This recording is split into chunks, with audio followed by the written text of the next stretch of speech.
Hey friends, if you wish to fix the issue where the Chinese input is not working on your Windows 11 computer, then please watch this video. I will guide you through the resolutions. So here's the thing.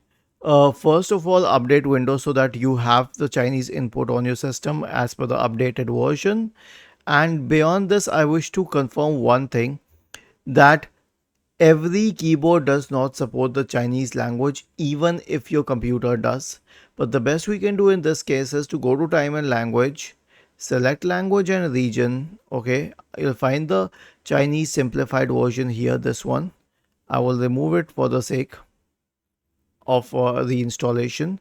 I'll click on add a language. I'll type Chinese and then I'll go to Chinese simplified and then I'll click on next and then I'll click on install to reinstall it.